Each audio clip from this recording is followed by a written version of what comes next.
Hello there, welcome to Dennis Models. My name is Bob Waldron and welcome to this inbox review. We're going to be taking a look at this F-4G Phantom 2 by Meng Models in 1/48 scale.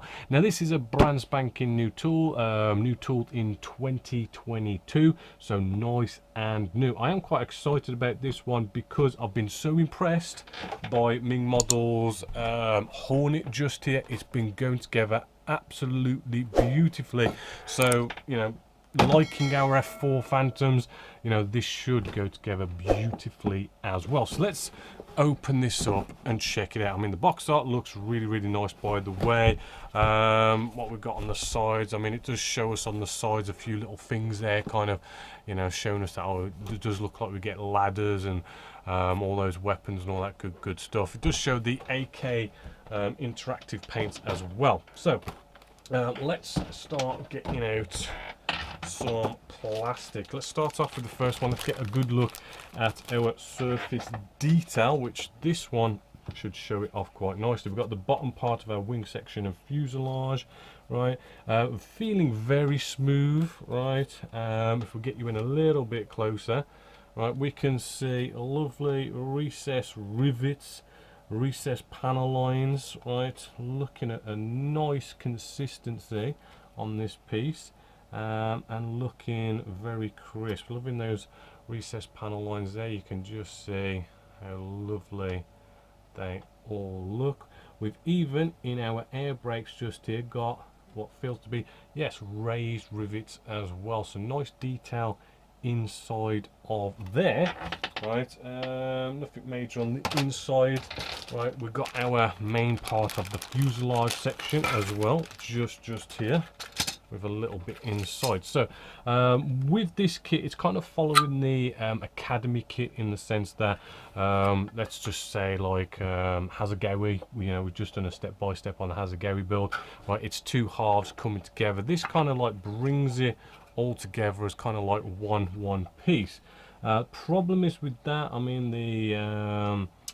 the Academy one, I mean, you saw sort of like mold lines sort of going down here, which I'm just trying to inspect it, and I'm not seeing any sort of mold lines, because it's kind of like when they do it like this, you end up with it's like, I think it's like 3 or 4 kind of molds coming together to make something like this, and you can sort of see those mold lines, but I'm not seeing anything on this one. It just looks nice and consistent and crisp throughout, so there's no kind of going off and doing a bit of sanding to get rid of maybe a little bit of mold lines. We're looking actually really good. It kind of makes it a little bit easier so our spine doesn't have like a join line going on down there. That I am quite impressed with that. Really cool detail. But yeah, the surface detail on this is looking just like the other piece we've just seen, nice and consistent. We do have some cool detail around the cockpit area, as you can see just there. Inside, there's probably not much going on the inside, which there isn't, which is fine. Moving along, I won't get everything out of the bags, but we've got our air intakes here, which I'm kind of just seeing, yes, the surface detail is looking nice and consistent throughout as well, and just knowing from just doing the Hasegawa one, I mean, the detail is definitely looking better than the Hasegawa one. Right, and then we've got our bits going on there. So moving along, we have another sprue just here. Top wing section. Got some nice weapons with this kit as well. Again, surface detail, as you can see, very crisp, very consistent throughout. Wing tips just here. Maybe seeing a little bit of flash, maybe just on the ends, just there. Nothing major going on there. Flaps looking good. There we go, flipping this all over, not seeing any nasty ejector pin marks. I mean, our slats, I mean, I am seeing some ejector pin marks in there, but they should get covered up really. We've got a little bit of detail, some raised sort of rivets for our wheel wells just there. You can just see that internal detail there. We've got some weapons here. I forget which ones these are. Is this the HM88 harm missiles? Either way, you know, they are again recessed panel lines and rivets, same sort of crisp level detail throughout. The adapt pylons going on there with recessed rivets and all that stuff, and there's two of them in there. Moving along with some more, got some duplicate pieces just here. So we have our ejector seats, which again, I mean, the level of detail, hopefully as you could see, is really top notch with this kit. Looks like we have air intakes or exhaust going on here, something along those lines. We'll check the instructions, but yeah, again, so crisp. Our wheels, they're in two halves. The hubcaps again looking so crisp. Exhausts, right, nice fine detail. Let's flip this over. Do have an ejector pin mark there, but I'm sure that gets covered up. Inside the exhaust, actually looking pretty nice and smart and well detailed in there. Yeah, we've got our, guessing this is more of the internal exhaust area. I am seeing a big sort of ejector pin mark there, but I'm kind of thinking, looking at that little groove that's just in there, that maybe an air intake fan or something will go in there, and you won't see that ejector pin mark. I'm not too worried about that, so looking good there as well. Moving it through, we do have loads of what are these, the Mavericks in here. There's 6 altogether, so we've got a nice couple of Mavericks going on, and the detail does look the same and good as the other weapons that we just saw. Next bag, all right, we've got some cockpit detail in this one. We've got our what is it, the horizontal stabilizers just here. Again, that detail is absolutely gorgeous, nice and crystal clear. Flip this over, you see it the same on the other side. We do have looks to be like our arrestor hook on here, which has got loads of bags of detail on that as well.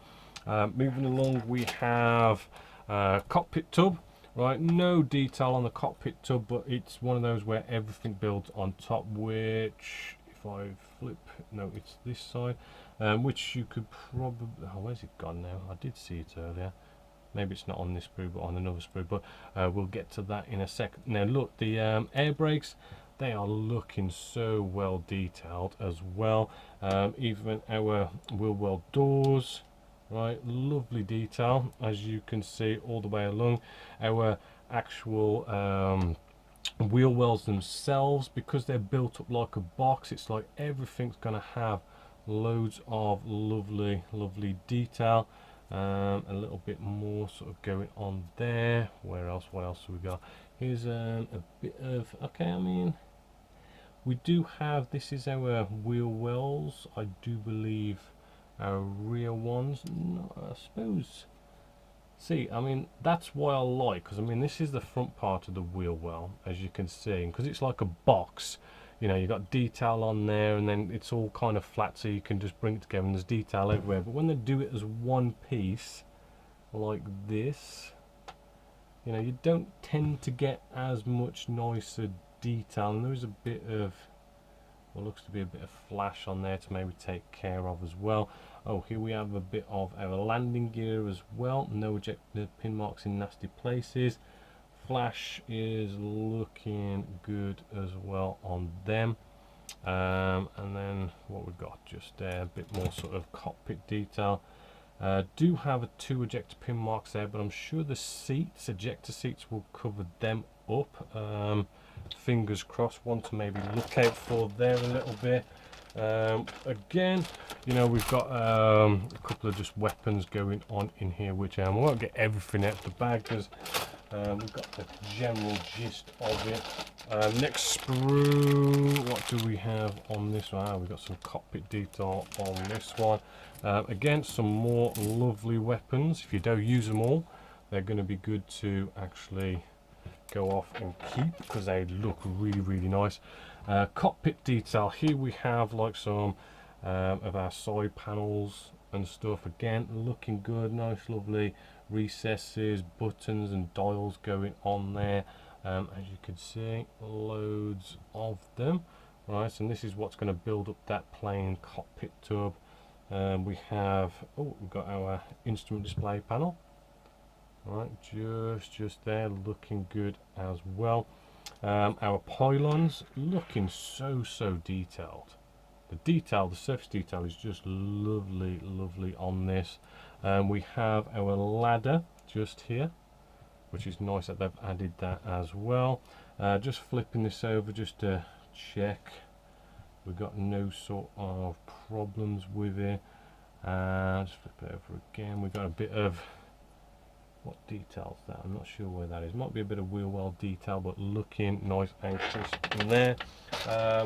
Again, I won't get all the sprues out, but we do have like fuel tanks, clear parts for like our Mavericks. The one thing I do want to look at is this is our air intakes, which you can just see inside the plastic there. We do have ejector pin marks, which can potentially be a bit of a shame. It is quite a lot to look down and through there, so I mean, but you know, a bit of filling and sanding of those ejector pin marks that are in there, and you should be all good. Last we have canopy, right? So let's just get this canopy out. Oh, that's already looking so nice and shiny. Again, you never really pick these up quite well on camera. Always best just to throw to the light, and they are absolutely perfectly crystal clear. Now there is a mold line going down the middle, so you know, scraping that back, polishing it up, and you should be all good. Moving along. Oh, now I will say this kit is going to cost you around about the £75 mark. Not exactly a cheap kit, but it's looking well worth it. And if you're a Genesis Models subscribing member, you can have up to 30% off in store, so kind of makes it a lot more cheaper that way. So let's have a look. Now we've got a few little goodies in here, right? Like we have some canopy masks. Always a nice touch, adds the value to the kit.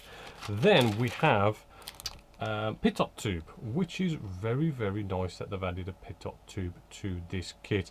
I really do love adding them to mine. I know they cost a couple of quid, but you know, it's nice to add it in there. And I do believe it's the vertical stabilizers, a bit of metal just going on there. I'm not sure why it needs that, but maybe it needs a bit of strength. But it's kind of like quite a big thick piece of photo etch going on with that. Then we have our decals or decals, depending on where you are in the world, right? These are pretty good decals actually. They're kind of like your typical kind of Tamiya kind of decals. I do believe in, you kind of want to use the Mr. Mark Stofter and Setter, but we do have decals for our cockpit area, as you can just see just there. We do have these big lung pieces, which, you know, it's nice that they've added it, but normally with this kind of stuff it is kind of good to maybe try and spray it down, but they have added them if you want to go that way. Then we have all our little markings just here, hopefully as you can see there. We've got the little writing does look like it's nice and readable, hopefully as you can see, looking quite clear in registry. We've got some nice kind of little markings just there. The colors look good. You know, I doesn't look like we're gonna have any problems with the markings, fingers crossed. So last up, we are going to take a look at our instructions and how this is going to be going together. So let's bring you in a little bit closer. Right, the instructions are nice, good quality, glossy, in colour set of instructions. And when we kind of see our first page here, it does quite nicely show quite clearly like where the decals are going to be going, where the pieces are going to be going. It does give us color callouts, which is rather nice that they do that, especially when it's like a £75 kit. I mean, that's the one thing. I'm doing the Apache by Takom at the moment, and their instructions, you know, it's like they've rushed through them, which is not kind of good, because like we haven't got any color callouts or anything like that in there. So nice to see Meng doing that. But yeah, cockpit looking quite cool, quite straightforward. Now our horizontal stabilizers, really kind of cool here, because it actually sort of connects both of them up, and it does look like they can be moved. So when you move one, the other side's going to move as well, so that's a nice little touch. We have some landing gear bays just here, looking quite straightforward, right? And they go on our bottom part of our fuselage wing section quite easily. Air intakes, exhausts, wings, seems quite straightforward. Now I know with like the Hasegawa kit, these air intakes look similarly the same how they fit, but the Hasegawa ones, they're a little bit iffy, bit of fit issues just because of the shape of the aircraft. I mean, this is something I would say, you know, be careful, test fit and whatnot, but if it goes together the way that Hornet's going together by Meng as well, I mean, it just drops together so beautifully. And once you've got to this stage, we're putting our top part of the fuselage section on, and we've pretty much got the main sort of shape going on. We can have our flaps in the retracted or extended position, so we can add whatever kind of pose we want to this. Exhausts going in, our vertical fin going in, seems kind of straightforward. Does look like, you know, a lot of slats, flaps and all this kind of stuff we can have in those different positions. Air brakes, looks like we can have that up or down. You know, a lot of cool stuff that we can do with this. Then we have our landing gear. Looks pretty, it does look like they've because the, you know, sometimes like they cram everything in. It doesn't feel like these instructions they've crammed everything into like one page. It's like they've spreading them out a bit, and it just makes it look so easy to sort of follow. We then have our pylons with all those nice sort of countermeasures on there, all our weapons, pylons, fuel tanks, lots and lots of cool stuff that goes on here. I mean, yes, I mean, there's a nice amount of weapons on here, which is cool, which is definitely better than the Hasegawa kit. Would be nice if there's a few more, but you know, I mean, there's enough here to get you going. If you wanted to do any more different types, you know, get some aftermarket parts. Then it finishes off by the looks of it with our ejector seats, the ladders, canopy, open or close by the looks of it. Then we have the pitot tube, which does look like you've got a plastic version, or you can go for the metal version. Different ways of going about it, which is, you know, again, rather cool. They put a metal one in there. I do like the metal ones.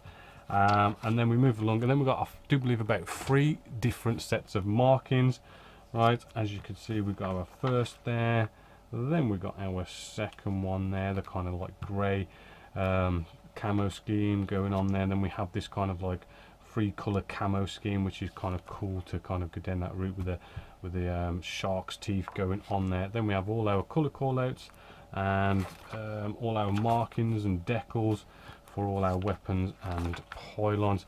Then it also shows you where our masks go, which is again quite cool that they're including the ones for the wheel masks as well. And there we go. I gotta say, I mean, I know it's £75, which ain't bad for like what is a brand new tool. A lot of plastic, a lot of lovely little extras, you know, metal pitot tubes and all your canopy masks and stuff. Decals look great, surface detail looks fantastic. Again, I'm building the Hornet right now, and it's so beautifully, it's so fun, it just goes together so lovely. And if it's anything, if this Phantom is anything like that Hornet going together, this is going to be an absolute joy to build and put together. And you could probably even say it's probably the best F4 Phantom that you could go out there and buy and build. you know, if it goes together anything like the Hornet, which I'm pretty sure it probably will. And I really want to build this. I do really want to build this, so I will eventually get around to building it. So yeah, definitely a big thumbs up here at Genesis Models. Apart from that, as always, until next time, my name's Bob Waldron, this is Genesis Models, and I hope you've enjoyed.